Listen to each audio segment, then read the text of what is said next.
आज की कहानी है एक ऐसे विधायक की जिसने अपराध के साये से निकलकर सत्ता की सीढ़ी चढ़ी। यह कहानी है आरोपों, मुकदमाओं, वोटों की ताकत की। मैं बात कर रहा हूं विक्रम विधायक सिद्धार्थ सौरभ की। नमस्कार, आप देख रहे हैं द स्क्रिप्ट राइटर के रोजाना के शो मगधी, जहां सच्चाई और सत्ता का रिश्ता दोनों को बेपर्दा किया जाता है। हम बात कर रहे हैं अपराध की पहली कहानी की। साल था 1998।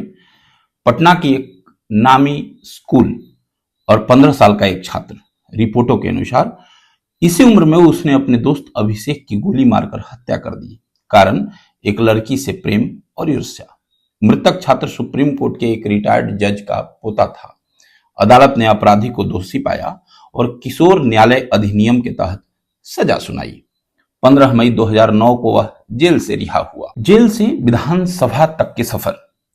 रिहाई के बाद पिता डॉक्टर उत्पल कांत सिंह, पटना के जाने माने चिकित्सक, ने बेटे की राजनीतिक करियर की नींव रखी। पिता का रसूख और बेटे की महत्वाकांक्षा ने राजनीति का दरवाजा खोल दिया। 2010 में पहली बार विक्रम विधानसभा क्षेत्र से चुनाव लड़ा। हार मिली, लेकिन यही हार आने वाले राजनीतिक सफर की नींव बनी। 2015 में कांग्रेस से चुनाव लड़ा और जनता ने उसे भारी मतों से जिताया। जनवरी 2015 में फिर एक सनसनीखेज वारदात हुआ। मसौढ़ी थाना क्षेत्र में दर्ज हुई एक सनसनीखेज एफआईआर। एक पिता ने आरोप लगाया कि उसकी 17 वर्षीय बेटी को विधायक ने भगाया है। पुलिस तफ्तीश में लगी और मीडिया में सुर्खियों फैल गई। कुछ दिनों बाद लड़की खुद पुलिस के सामने पेश हुई और कहा कि मैं अपने ड्राइवर पंकज कुमार के साथ, घर वाले नहीं मान रहे थे इसलिए भाग गई। विधायक ने इस आरोपों से इनकार किया, पर मामला सियासी गर्माहट का कारण बना। फुलवारीशरीफ, बेउर और विक्रम थाना, तीनों जगह पर उनके खिलाफ मामला दर्ज है। कभी धमकी, कभी मारपीट, कभी जमीनी विवाद। रिपोर्टर के मुताबिक 7 से अधिक आपराधिक मामले अब भी लंबित है। अब सवाल उठता है, क्या ऐसे लोगों को टिकट देनी चाहिए? क्या जनता को ऐसे लोगों की जरूरत है? क्या सियासी समीकरण इन लोगों को कैसे इजाजत देती है? अब बात करते हैं पैसे की।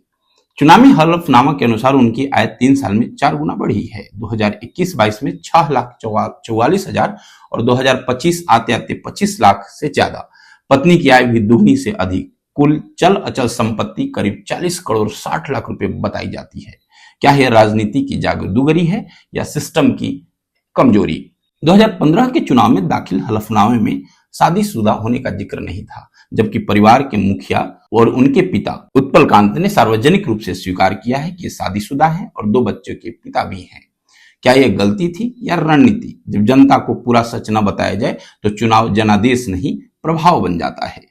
बिहार की राजनीति में अपराध और सत्ता का मेल अब कोई नई बात नहीं रहा, मगर जब अपराध खुद विधानसभा की कुर्सी तक पहुंच जाए तो लोकतंत्र की जगह कांप उठती है। यह कहानी सिर्फ एक विधायक की नहीं, बल्कि हर उस वोटर की है जो सपनों के बदले अपराधी को चुन लेता है। विपक्ष इसे मुद्दा बनाता है, समर्थक इसे साजिश कहते हैं, लेकिन सच यह है कि जनता खुद इस मुकाबले की कीमत अदा करती है।